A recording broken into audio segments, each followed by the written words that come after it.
In the archives of the Imperium, there are countless legends buried beneath redacted seals and burned parchments.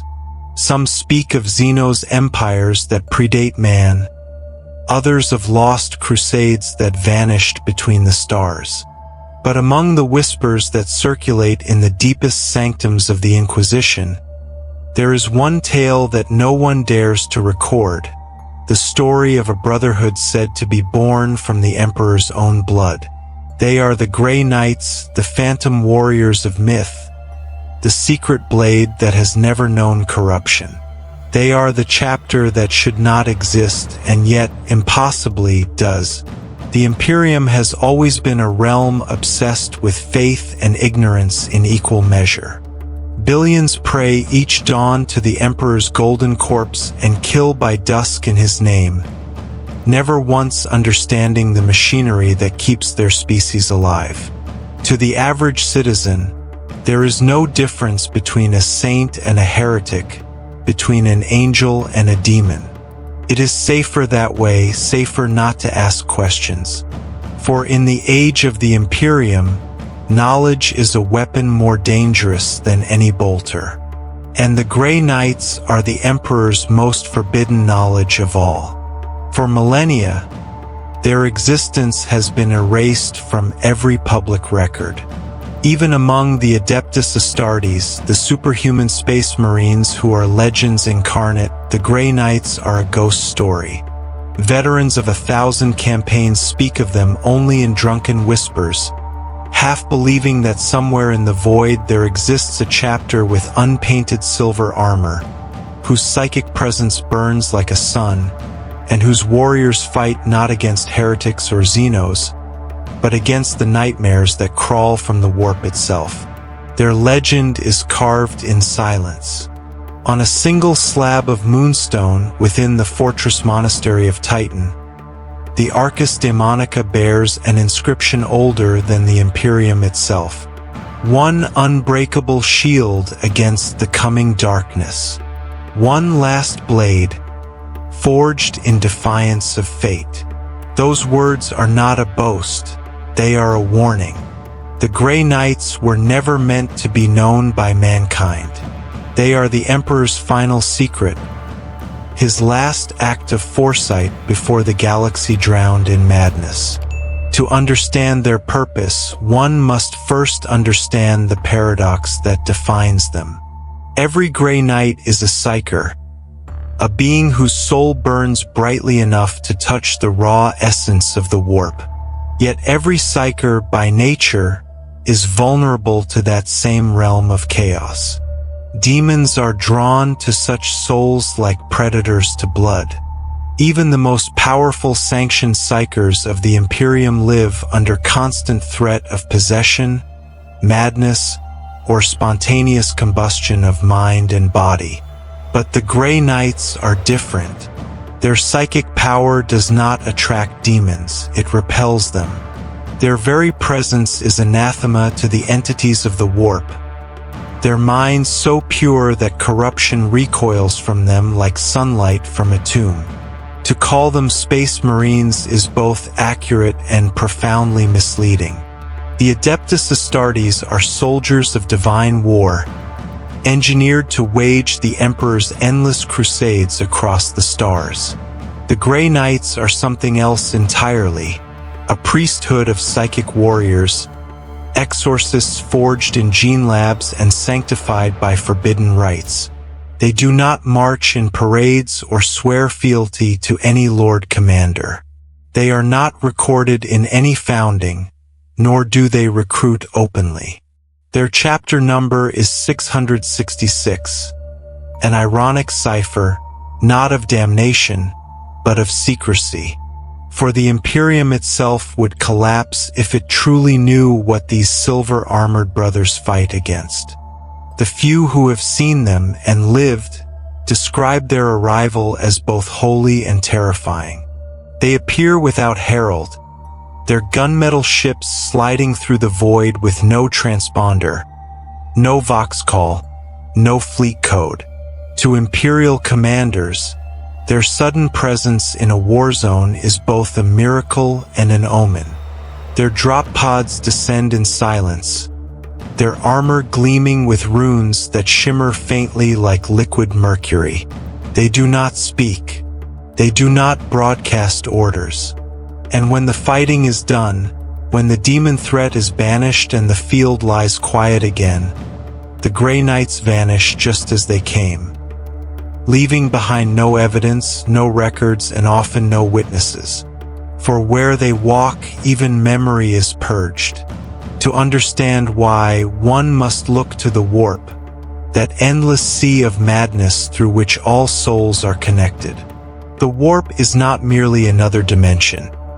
It is the reflection of thought itself, a realm shaped by emotion, faith, and nightmare.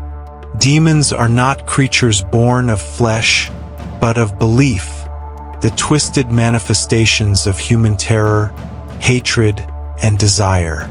And it is this metaphysical reality that makes the existence of the Grey Knights so improbable. They are not immune to chaos through strength of will alone, but through something deeper, something divine.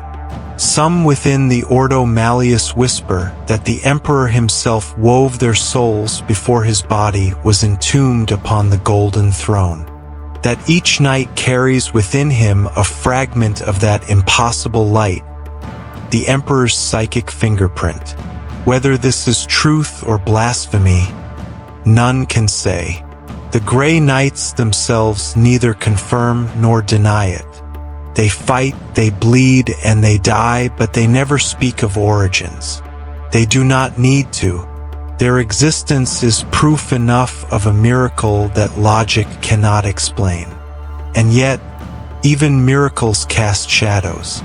The Inquisition has long served as the shield and executioner of humanity, and within its three branches, Ordo Hereticus, Ordo Xenos, and Ordo Malleus, lies the power to cleanse worlds and rewrite history. The Ordo Malleus, the branch dedicated to combating the demonic, claims the Grey Knights as its chamber militant, a private army answerable to no one but the Emperor and the Inquisition itself. It is a relationship built on secrecy, not trust. When the Grey Knights are deployed, it is not recorded in any crusade log. When they depart, the Inquisition ensures that every witness is silenced, whether by memory erasure or execution. The result is a legend that perpetuates itself, an invisible chapter whose existence can neither be confirmed nor disproven. In the shadows of this secrecy lies the first crack in their myth. For what kind of purity requires so much blood to remain pure?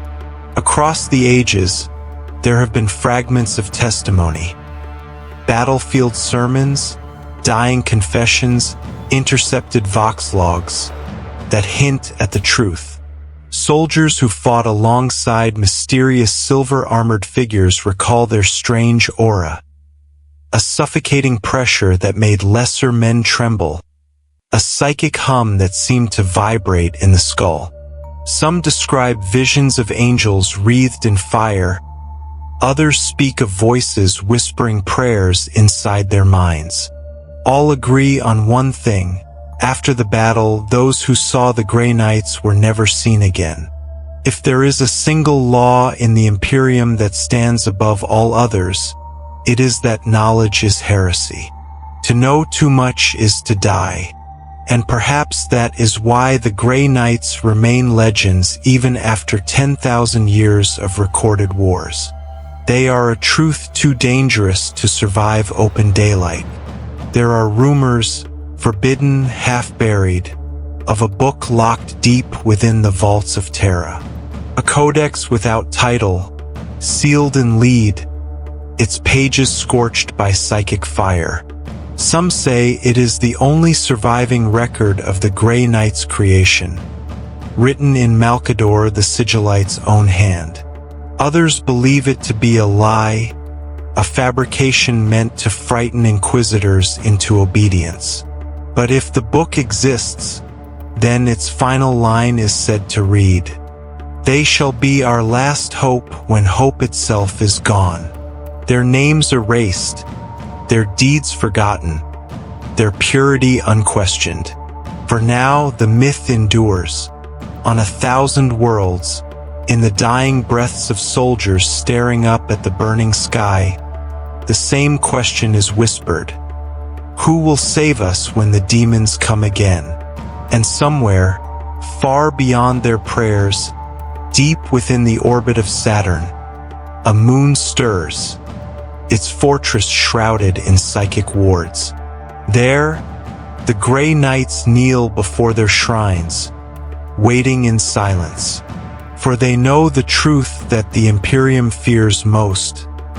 The end is inevitable, but until that final darkness falls, they will remain, one unbreakable shield against the coming night. Chapter 2: Born in the Shadows of the Heresy. To understand how a chapter of Psychic Space Marines came to exist, one must return to the dying age of gods and monsters, the final days of the Horus Heresy. It was a time when the galaxy itself seemed to hold its breath, when brother fought brother beneath suns that wept fire. The Emperor still walked among men, yet even his light was fading. The traitor Horus had torn open the heavens, and the warp bled into reality. Entire worlds burned in madness. Armies vanished into storms that screamed with demonic laughter. In those last, desperate months, when the dream of the Great Crusade was collapsing into ashes, the Emperor knew what none of his sons could admit. Even victory would not save him. The heresy would end, but he would not walk away from it. The Golden Throne, that terrible engine of divine suffering, awaited him. And when he took that throne, when his mortal form was bound in endless agony to preserve humanity's flame, there would be no one left to face the darkness that would follow. That is when he called upon his most trusted servant, Malcador the Sigillite, the First Lord of Terra, the Regent of Humanity, the man who was both scholar and sorcerer, saint and liar. Malcador was no warrior, yet his mind was a weapon more dangerous than any blade.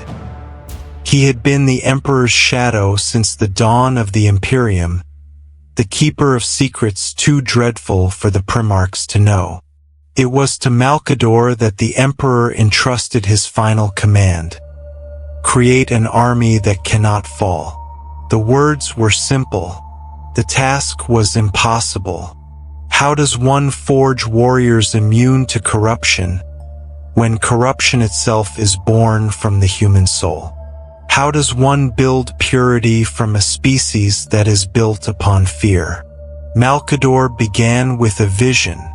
He sought 12 champions, not saints but survivors. Some were chosen from loyal legions, men who had seen too much horror and yet retained their faith.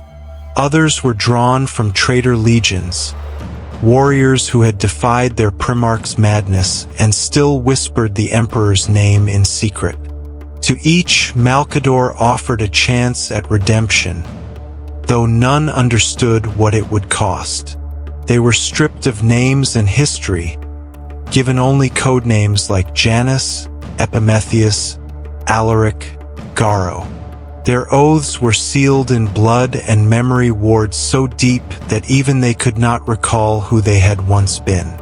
These 12 became the Knights Errant, the prototype of something greater, a brotherhood bound not by bloodline or legion, but by purpose. They were to be the seed of an army that would endure beyond the Emperor's death. As the siege of Terra began, Malcador set his plan into motion. In secret, he had long prepared a place far from prying eyes. Titan, one of Saturn's moons. Hidden behind labyrinthine wards and buried within psychic cloaks, it was invisible even to the Emperor's enemies. Upon its cold plains, ancient vaults had been carved long before the heresy.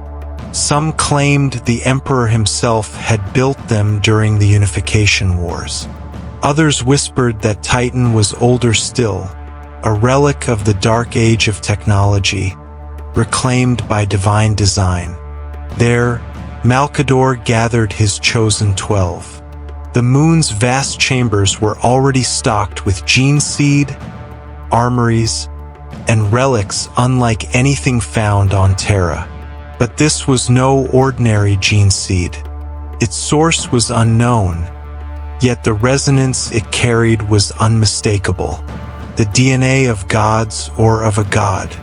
Many would later whisper that it was taken from the emperor himself.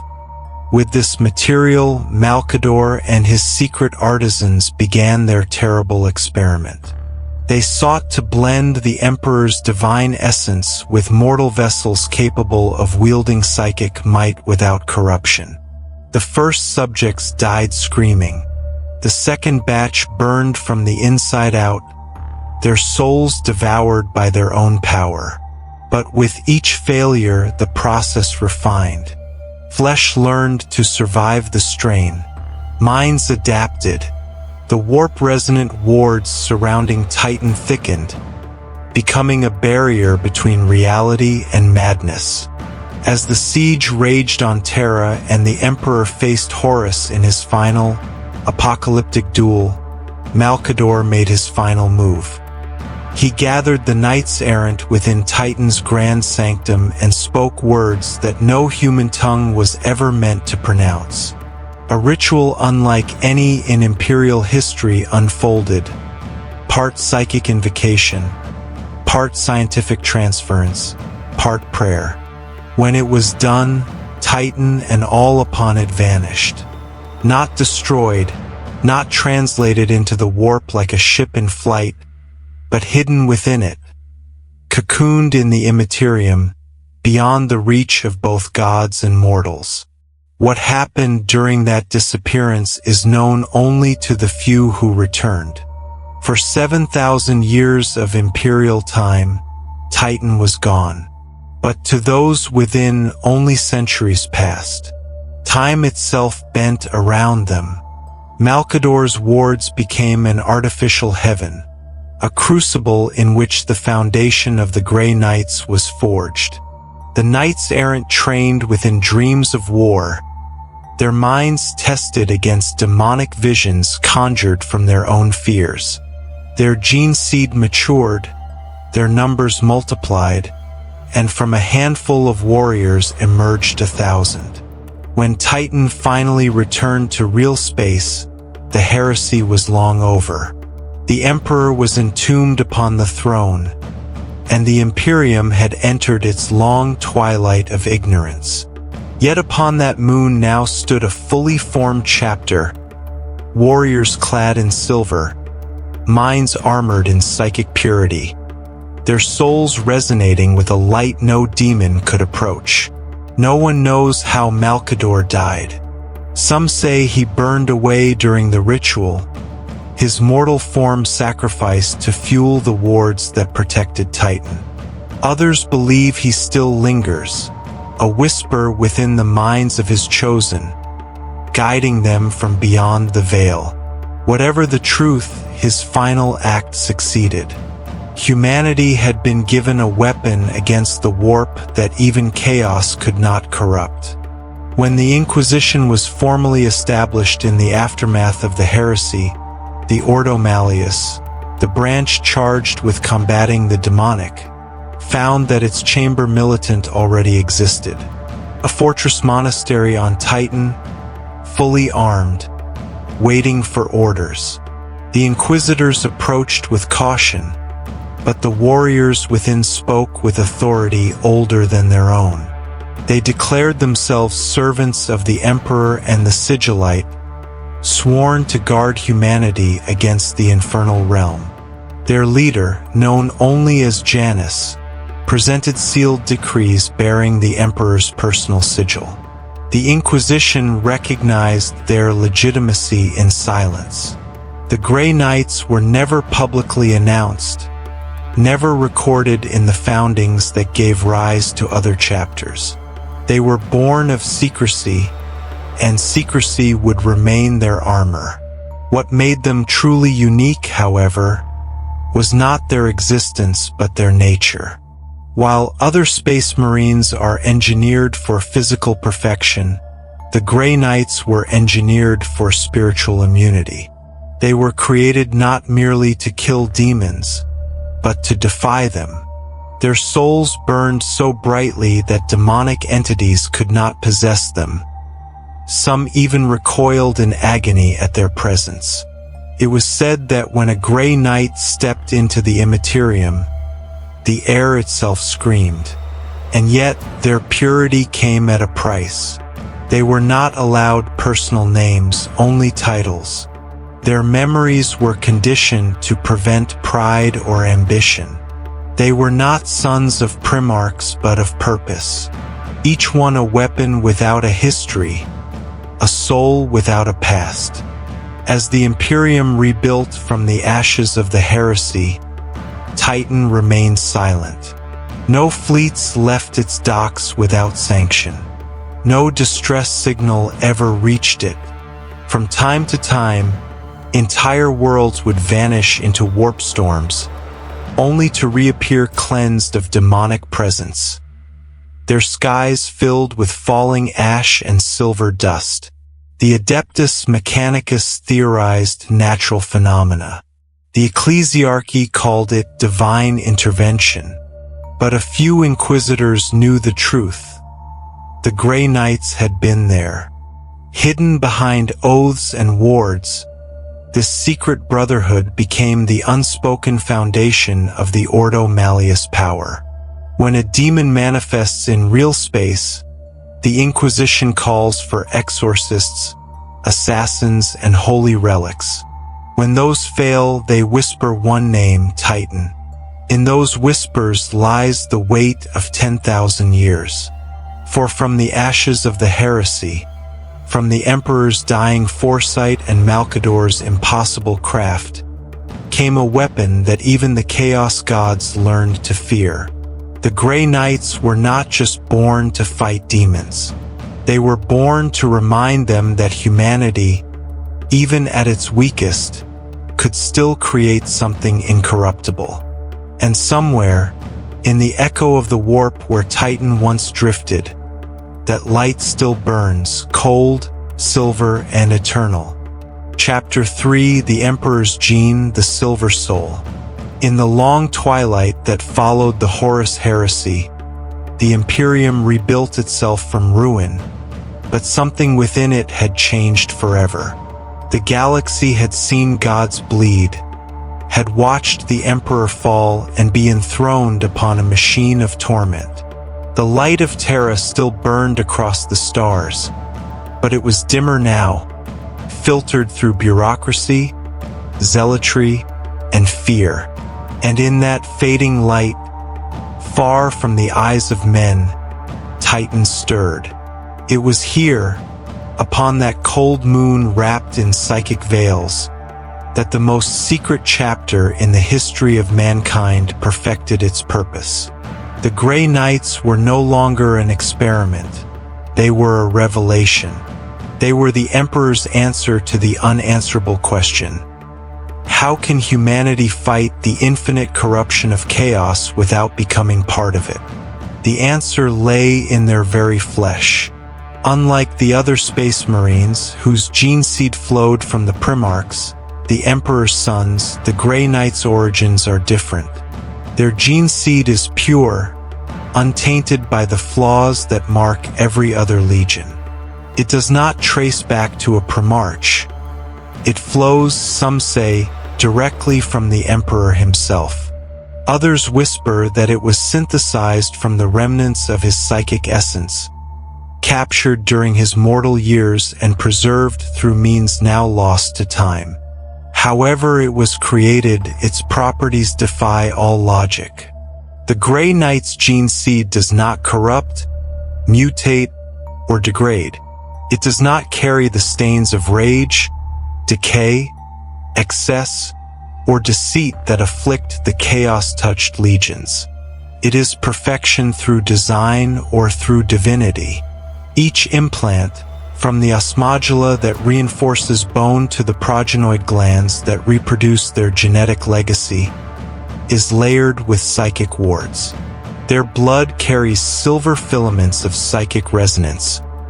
Their hearts beat in rhythm with protective mantras encoded into their very DNA.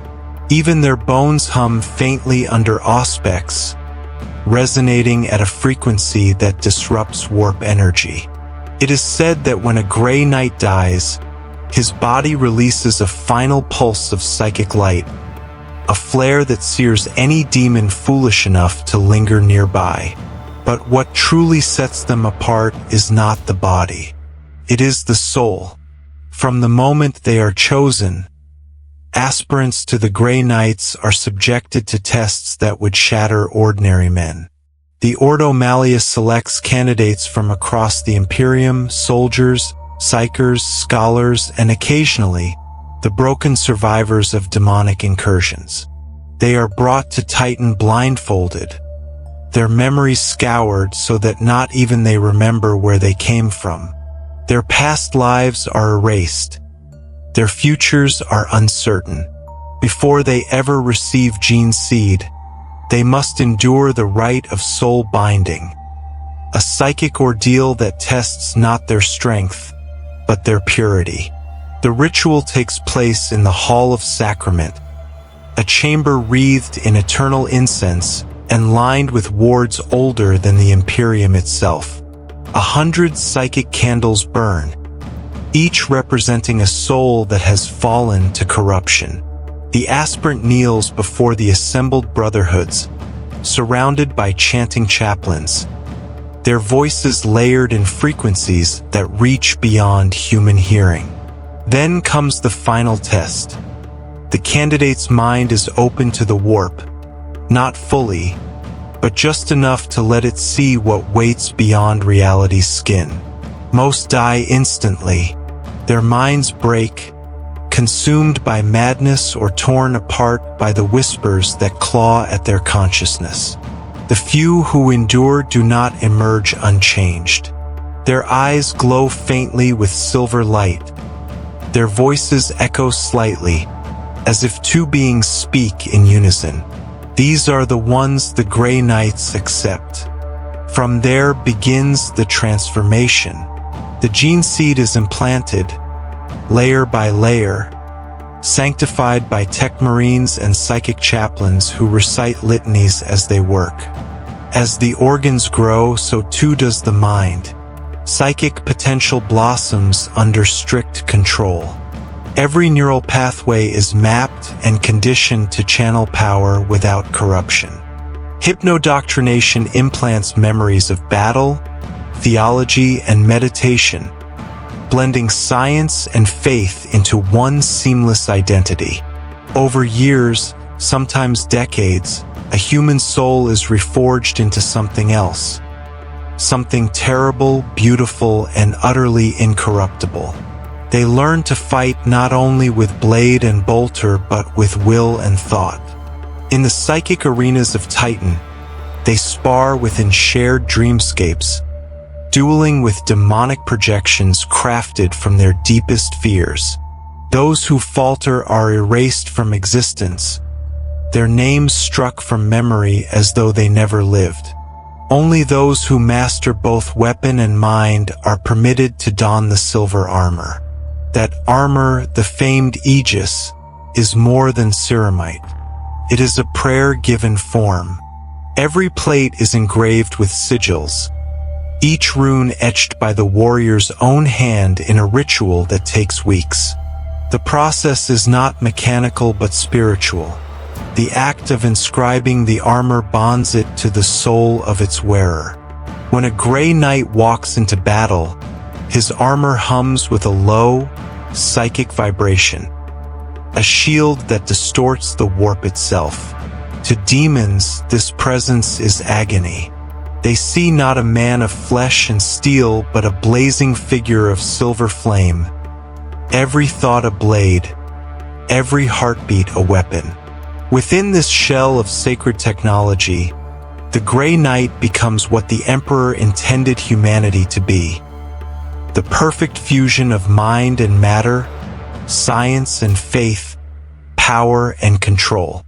They are what mankind might have become had the species not been drowned in superstition and fear. But even perfection carries a shadow. To maintain their purity, the Grey Knights live lives of total isolation. They are forbidden from attachment, ambition, or glory. Their deeds are never recorded in Imperial history. They will never have their names sung by bards or carved into monuments. When they die, their bodies are incinerated, and their ashes scattered across Titan's frozen plains. Their victories are attributed to others, their sacrifices erased from history. This anonymity is their armor against pride, the seed of corruption that even the Emperor could not extinguish. Yet despite this austere existence, the Grey Knights are not emotionless machines. Beneath the psychic conditioning lies a quiet humanity, a recognition of what they protect.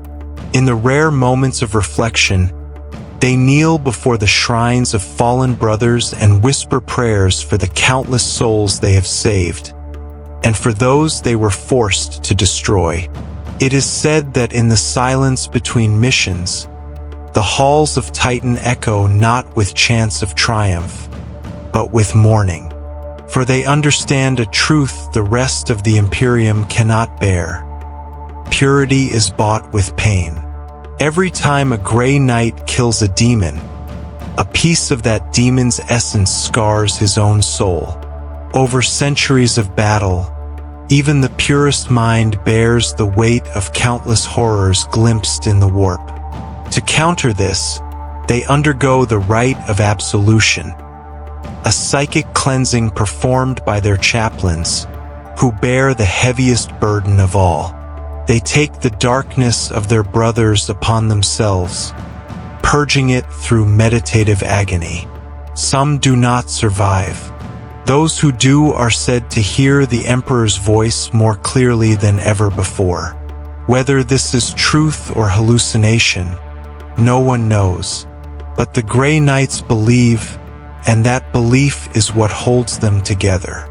There are no serfs on Titan, no slaves or servitors to tend their needs.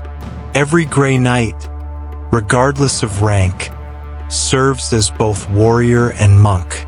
They maintain their fortress, forge their own weapons, copy their own tomes. The brotherhoods function as independent monasteries, each with its own traditions and psychic disciplines, yet all united under the sigil of Malcador. Their halls are lined with relics of wars that never officially happened. Broken banners, shattered helms, runes of exorcism burned into blackened walls. Each tells a story of a victory that no one in the galaxy will ever know. It is this silence that defines them, the silence of sacrifice, the silence of purity, the silence of men who walk among the stars knowing that the galaxy will never thank them, and yet fight on because they must. Across 10,000 years, their record remains unbroken. Not one Grey Knight has ever fallen to chaos. Not one has turned his blade against the Imperium. Not one has been possessed or corrupted. The Chaos Gods themselves rage against this impossibility. They whisper temptations into the void.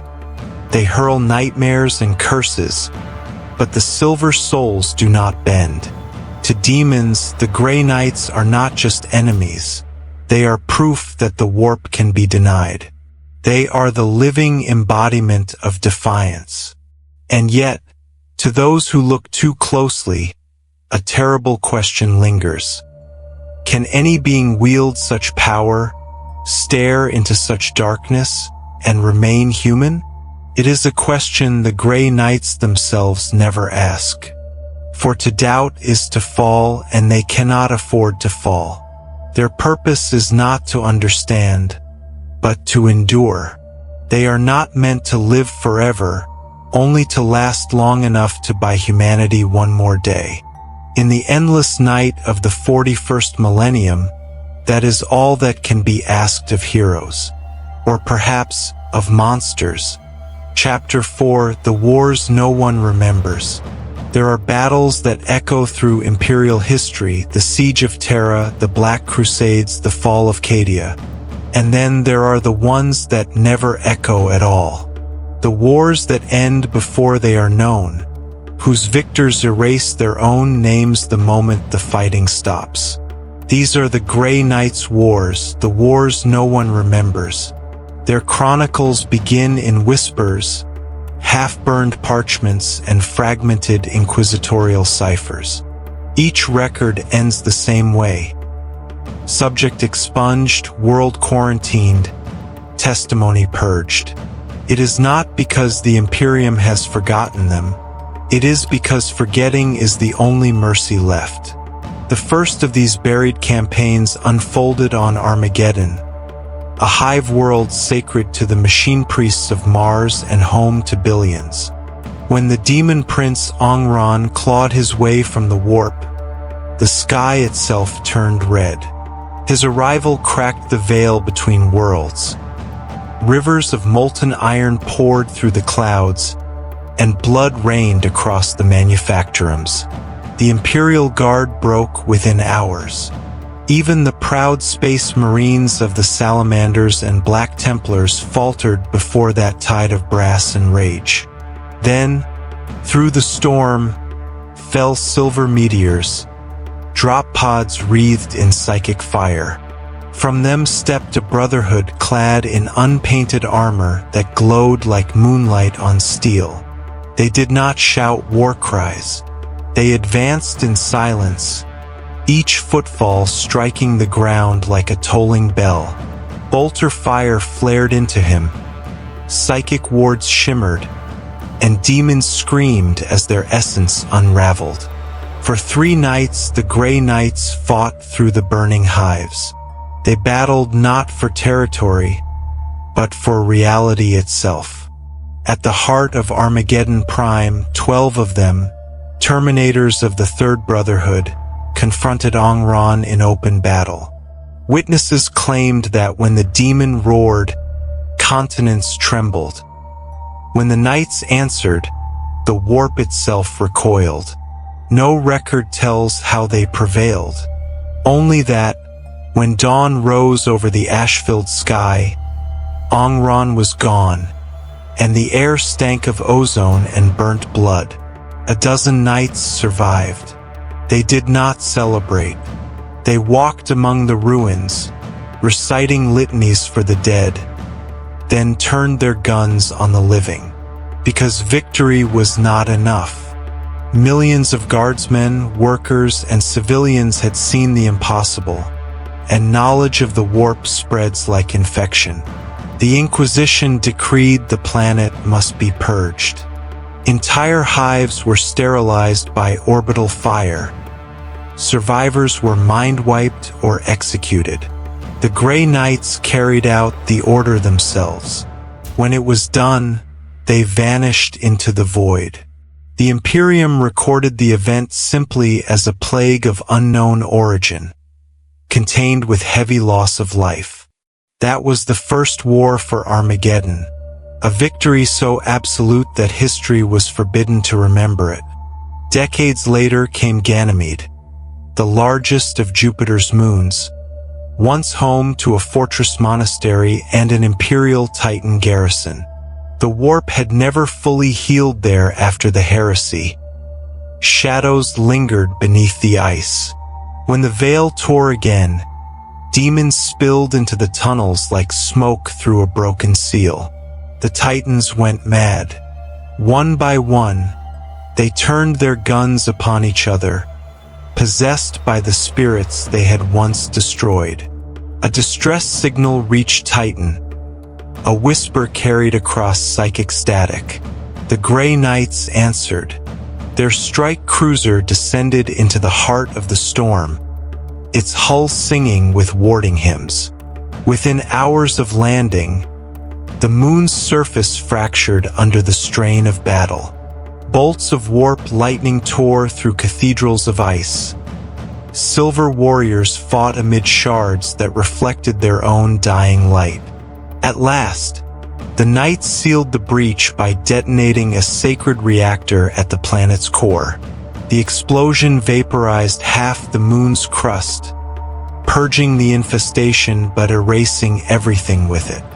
When the survivors returned to Titan, their armor was melted into their flesh, their voices hollowed by psychic feedback. They spoke of demons that remembered their names, of whispers that called them brothers. The Grand Masters listened, recorded their confessions, and ordered their memories purged. Ganymede was stricken from the charts, marked as mining accident, uninhabitable. The Grey Knights built a shrine from the slagged remains of their armor. It has no name, only silence. The third campaign took place where the Imperium itself began, Terra. When the Great Rift split the galaxy and warp storms clawed at the solar system, demonic incursions erupted even upon the throne world. In the shadow of the Lion's Gate, the colossal fortress that guards the Imperial Palace, the warp tore open like a wound. From its spilled horrors unseen since the siege, hosts of shadowed figures wearing the shapes of saints, their faces radiant and false. The custodes fought first and fell by the dozens, their golden armor blackened under psychic fire. The Grey Knights were summoned through emergency astropathic code, their ships translated directly into orbit above Terra, a blasphemy permitted only once in history. They deployed through the palace spires, their arrival heralded by the ringing of every sanctum bell in unison. In the throne-shadowed halls, they stood shoulder to shoulder with the Emperor's own guardians and pushed the demons back through the rift. The battle lasted 7 hours and ended in absolute silence. When the breach sealed, not a single word was spoken. The surviving custodes bowed their heads. The Grey Knights gave no reply. They marched out through corridors slick with ichor and disappeared into the waiting dark, leaving no trace that they had ever been there. The official records call it a minor warp fluctuation, swiftly contained by the Adeptus Custodes. The true saviors of Terra remain unnamed. Across the millennia, hundreds more such wars have burned and vanished the same way. Each begins with a shiver in the warp and ends with the same ritual. Silence, secrecy, sacrifice. The Grey Knights erase what they defend. They are the firewall of mankind's sanity, holding back truths that would dissolve the soul. And yet, in that silence lies a question that haunts even them, whispered in prayer, never aloud. What kind of hero must kill those he saves to protect the truth? There is no answer, only the endless duty and the weight of memories that must never be remembered. Chapter 5: Shadows Within Light. The price of secrecy. Purity. Once it was the word that defined them, the word that separated the Grey Knights from every other warrior in the galaxy. But somewhere along the line, that word began to rot. The fires of Armageddon had burned themselves into memory. Demons banished, the skies cleansed, victory claimed. The Imperial war machine declared it a triumph of faith, of courage, of the Emperor's will made manifest. But the Grey Knights knew better, because what came after that war was not celebration, it was silence. Silence heavier than ash. The people of Armageddon had seen too much. They had looked upon things the human mind was never meant to witness. Some whispered prayers to the Emperor for saving them. Others simply stared, hollow-eyed, waiting for the next bombardment. They did not yet understand that the next fire would not come from the skies above, but from the very angels they had hailed as saviors. On the command decks of orbiting inquisitorial vessels, the verdict was passed. Exterminatus withheld. Purge authorized. The world would not burn from orbit, not yet. Instead, it would be cleansed by hand. Grey Knights descended upon the hive cities again, not to fight demons this time, but to erase every witness of their coming. Men, women, children, all deemed contaminated. Faithful soldiers who had bled for the Imperium were now targets to be eliminated for their own good. Entire regiments marked for silence. They called it mercy, the kind that ends pain before the corruption can take hold. Hellsreach, once a fortress of defiance, became a graveyard.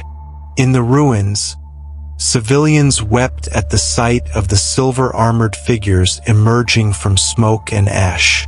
"Deliverance!" they cried. "The Emperor's angels have returned." And in that single heartbeat of hope, the bolters roared. No screams echoed long. The knights moved with mechanical precision, efficient, unfeeling, holy in their slaughter. Purity had become execution, and yet, when it was done, some of them knelt among the bodies. They did not speak. They did not weep. They simply pressed their gauntlets into the blood-soaked soil as if trying to feel some trace of warmth left in the dead world beneath them. But there was none. The Grey Knights left Armageddon behind, but the stain followed. Not on their armor, that was always polished, always perfect, but deep within their memory, where even prayer could not cleanse it. For a while, the Imperium accepted the official version. Armageddon had been saved. The details of the aftermath were sealed behind inquisitorial sigils, locked in data vaults under Titan. But rumors have a way of surviving. Whispers spread among the Astra Militarum, within the ranks of the Space Marines who had fought beside those regiments now erased from existence. And among those who heard the whispers were the Sons of Russ, the Space Wolves of Fenris. The wolves had never feared truth. They had defied High Lords, Inquisitors, even the Emperor himself when their instincts deemed something wrong. When the Inquisition came to Fenris demanding the surrender of veterans who had fought on Armageddon, claiming they carried the taint of chaos, the wolves refused. They said loyalty was not a thing to be measured in purity. That faith tested through doubt was truer than obedience built on fear. The Inquisition disagreed, and they sent their most trusted executioners to enforce their will, the Grey Knights. What followed would become one of the darkest stains in Imperial history, though officially, it never happened at all. It began with words, with arguments over doctrine and contamination, over who held the right to speak for the Emperor. But the words turned to steel, and the steel turned to fire. Over the skies of Fenris, inquisitorial warships established blockade. Grey Knights descended once more from the heavens, their banners gleaming like shards of frozen moonlight. Below, space wolves gathered in silence, axes resting across their shoulders, teeth bared not in fury but in heartbreak. The first battle between them was short, brutal, and meaningless. Brother killing brother for a cause neither truly understood. The wolves fought for honor. The knights fought for silence. Both believed they were saving humanity, For weeks the fighting raged. Snow turned black with ash and blood. Fenris's mountains echoed with the sound of bolters, the cry of dying Astartes, and the endless chant of litanies meant to drown out guilt. The Inquisition's ships watched from orbit, unmoved. When the last gun fell silent, the wolves had lost many of their kin. The Grey Knights too carried their dead home, though none would ever speak their names again. The Inquisition declared the matter resolved. But in the fortress monasteries of Fenris, the scars remained carved in stone and memory alike. They called it the months of shame, and shame it was, for both sides, because beneath all the righteousness, beneath all the ritual and doctrine, lay a truth neither could face, that the Imperium's greatest enemy was not chaos, not heresy, but its own fear. Fear of knowledge, fear of truth, fear that if mankind ever looked too closely at its saviors, it might see something monstrous looking back. The Grey Knights returned to Titan, their silence absolute. The Inquisition sealed every record, purged every survivor's memory, and declared that no such conflict had occurred. Those who dared to ask about the wolves' defiance were told the same phrase again and again. The Emperor knows his own, but the Knights knew the cost. Every world they saved, every heresy they burned away, left another invisible wound. Each victory felt more like an autopsy than deliverance. Within Titan's sanctums, deep in chambers that no light ever touched, the surviving knights knelt in silence. They prayed not for forgiveness, for that was beyond them, but for purpose. Because without purpose, there was only madness. And still, the purges continued. Every time a demon broke through reality, they answered the call. Every time a world begged for salvation, they descended like silver ghosts. They saved humanity from the warp, and then erased humanity's memory of it. The cycle was endless. Purity, in their hands, had become a blade too sharp to wield without blood. And as the centuries turned, the same question whispered in every silence they left behind. If purity demands atrocity, can purity still be called good? It is said that when the youngest Grey Knights are initiated, before the final sigils are branded into their flesh, they are asked a single question by their chaplain. What would you sacrifice for the Emperor? Most answer without hesitation, everything. But the veterans, the ones who have seen too much, answer differently. Ourselves. Because they understand what that word truly means.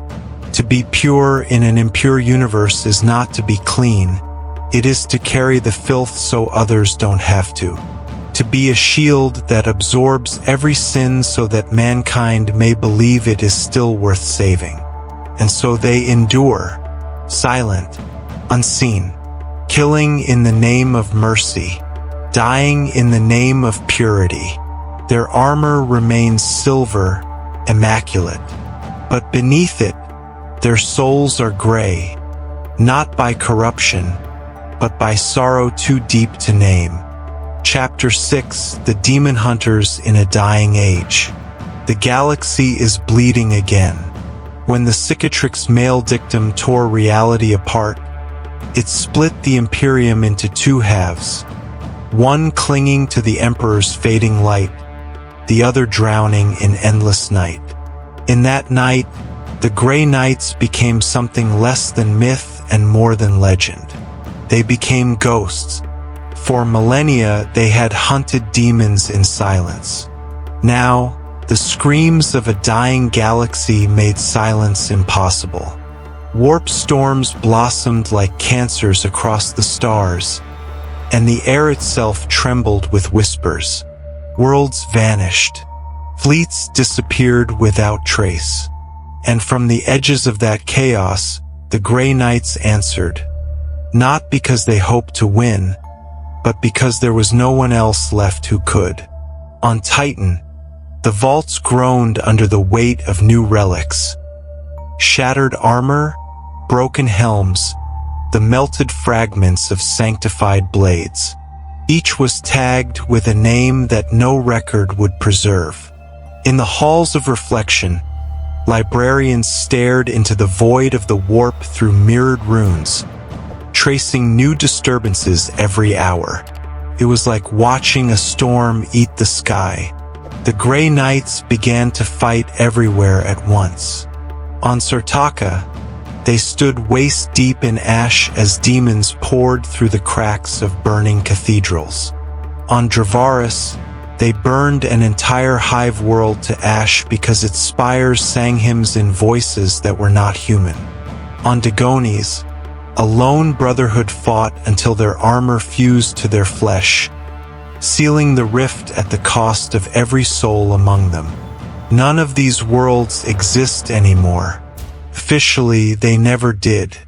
And yet, for every world erased, 3 more cried for deliverance. In the age of the Great Rift, the demonic incursion became a constant wound.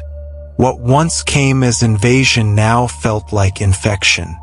Each time the knights sealed one breach, another tore open behind them. Their numbers dwindled. Their silence deepened. The Inquisition, desperate and paranoid, tightened its grip on them. The Ordo Malleus, once a patron, became a warden. They demanded impossible purges, orders of total annihilation, exterminatus decrees on worlds that could have been saved.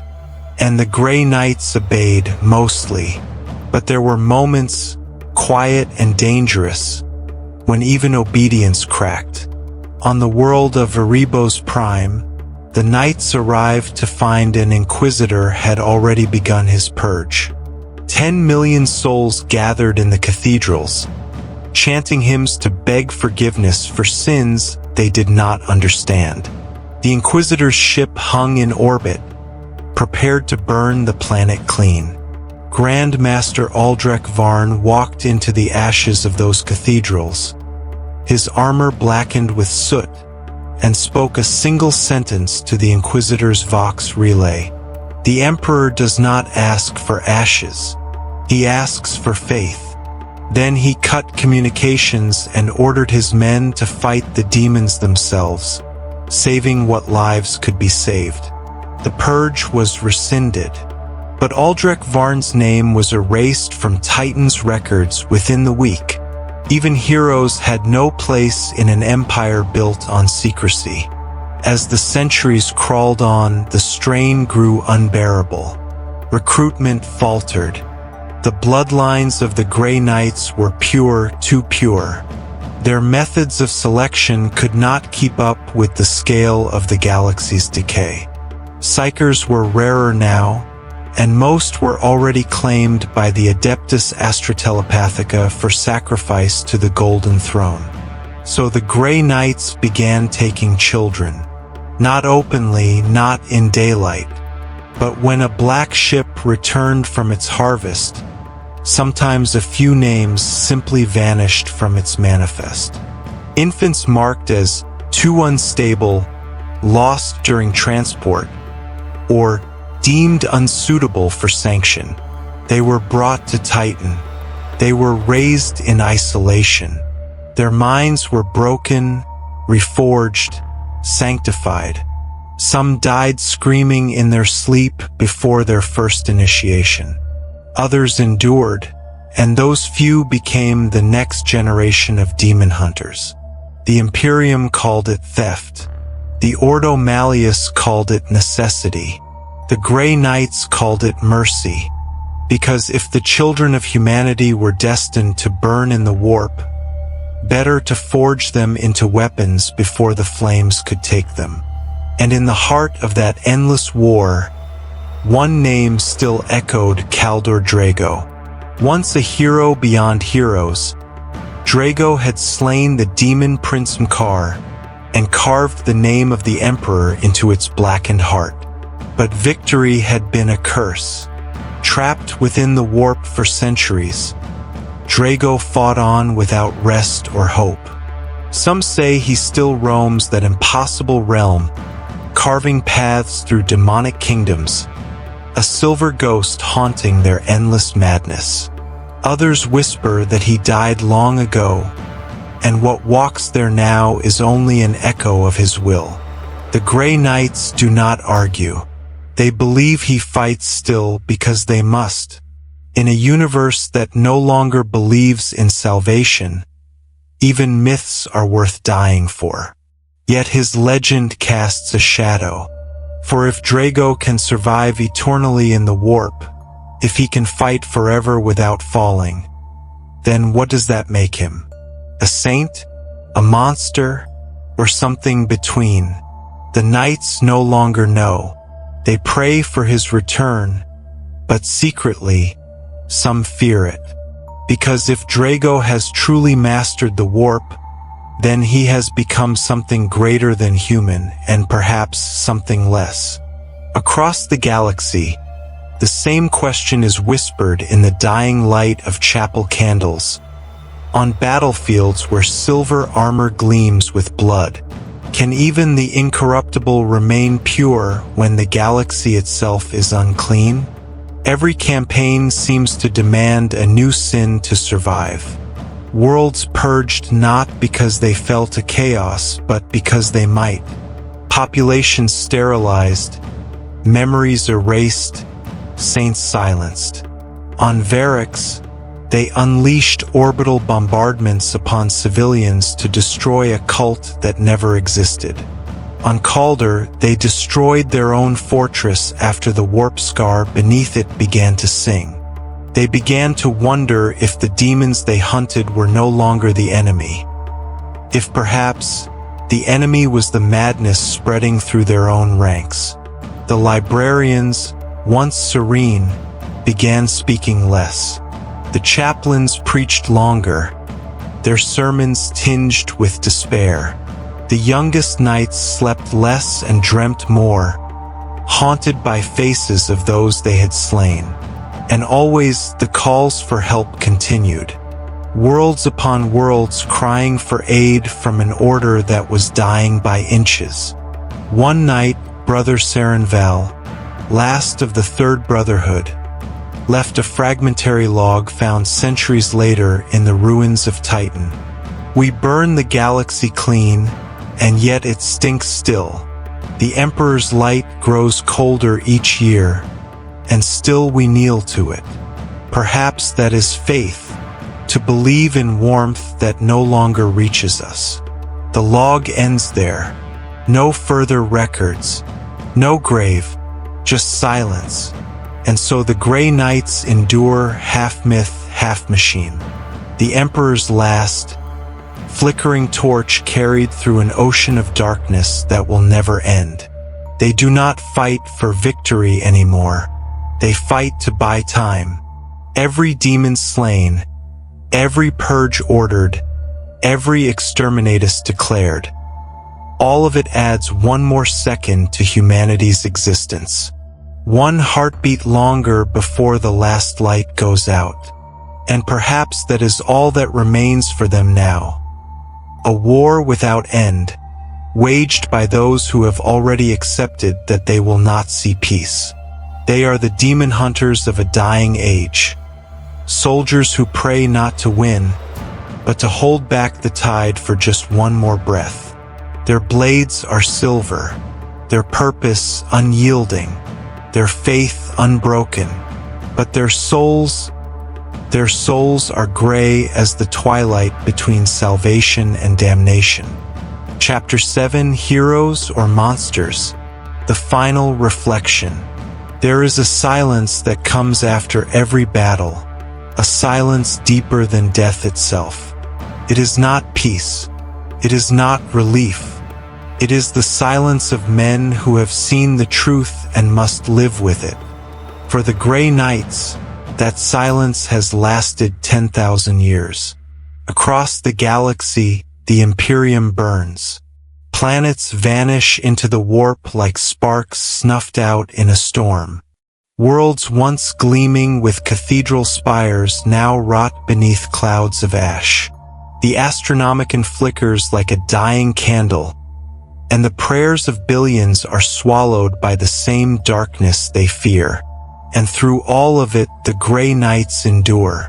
Their chapter is older than many empires, and holier than most faiths.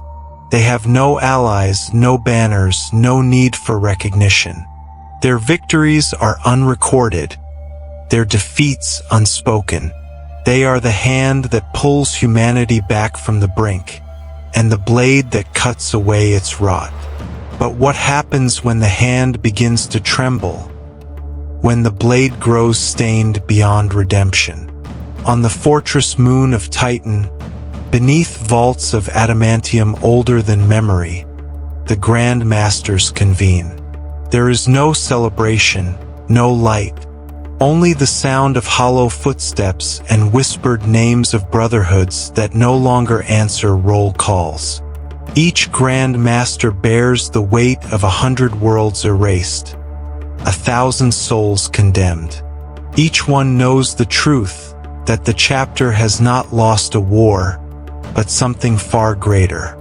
It has lost innocence. The Grey Knights were forged to be incorruptible. No demon has ever taken their soul. No heresy has ever bent their knee. And yet, corruption takes many forms. It does not always roar. Sometimes it whispers. Sometimes it looks like duty. Sometimes it sounds like faith. Every time they descend upon a world, they bring both salvation and annihilation.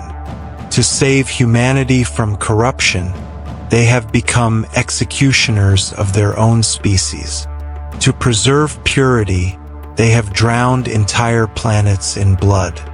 And the strangest part, the part that haunts them in their long vigils, is that it works. The demons die. The taint is contained. Humanity continues. But at what cost? In the halls of the Sanctum Silentium, where only the Grand Masters may tread, there lies a wall covered in unmarked names. Each one represents a world purged by their hand, a world erased to protect the Imperium. No records remain, no songs, no survivors. Only this cold wall of remembrance, glowing faintly in the candlelight, as if the dead themselves are trying to be remembered by those who killed them. Some whisper that even the Emperor looks away when his knights pray, not in shame but in sorrow.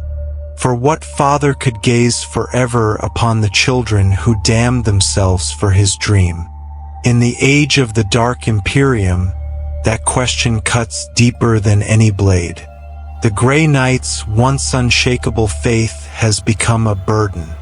They still kneel before the Emperor's empty throne, but their prayers sound different now. Not of victory, not of righteousness, but of endurance. They pray to be wrong. They pray that all this killing still means something. And yet, even as despair gnaws at them, they fight on. On the fractured world of the Lax Prime, a brotherhood of 90 fought against 10,000 demons. They did not win, but when the warp storm cleared, 100 million souls were saved because those 90 refused to break. On Morintha's reach, one knight stood alone in the shadow of a dying sun, facing a corrupted titan that bled fire. He fought for 6 days and 7 nights before the light consumed them both. No one saw it. No one will remember it. But because of him, the demonic breach sealed. These are not victories the Imperium records. These are sacrifices whispered between dying lips. The Grey Knights are no longer men. They are will made flesh, devotion shaped into weapons. They bleed for the Imperium not because it deserves saving, but because no one else can save it. And perhaps that is the tragedy of it all. They are not angels. They are not monsters. They are simply the last men standing in a universe that has forgotten what light looks like. Still, their purity holds. Still, their armor shines like quicksilver in the black. Still, they fight, not for glory, not even for hope, but because to stop would mean admitting that everything they've done was meaningless. Among them, stories are told in whispers, not of demons defeated or worlds cleansed, but of questions that should never be asked aloud. Did the Emperor truly bless their order? Or did Malkador's hand create them as pawns of a plan that died with the heresy? Is their incorruptibility divine or engineered? And if the Emperor himself cannot speak, then who decides what is pure anymore? There are no answers, only the silence that follows. The youngest knights still believe. They train, they chant, they fall, they rise again. But the veterans, those who have killed too much, seen too much, they no longer dream of victory. They dream of rest. And every time they close their eyes, they see the faces of the saved and the damned, and realize they no longer know which was which. In the darkest chambers of Titan, where candles burn blue with psychic flame, a single phrase is carved into stone. Words so ancient no one remembers who first spoke them. We are the Emperor's last blade. The hand that strikes must never hesitate, even when it trembles. It is both command and curse, because hesitation in the Grey Knights would mean remembering what mercy felt like.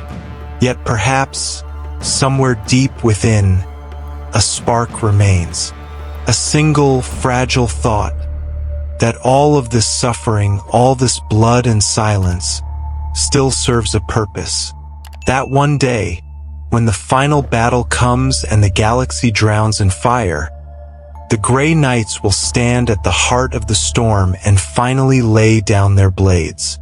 And in that moment, that impossible moment, they will no longer be heroes or monsters. They will simply be men again. Until then, they fight on. Unremembered, unforgiven, guardians of a humanity that fears them as much as it needs them, the Emperor's last and loneliest sons. And if you ever find yourself walking the cold halls of Titan and hear a voice whisper from the dark, a voice that sounds like steel scraping against faith, remember the words etched upon the Arcus Daemonica, burning eternal in the void, one unbreakable shield against the coming darkness, one last blade forged in defiance of fate.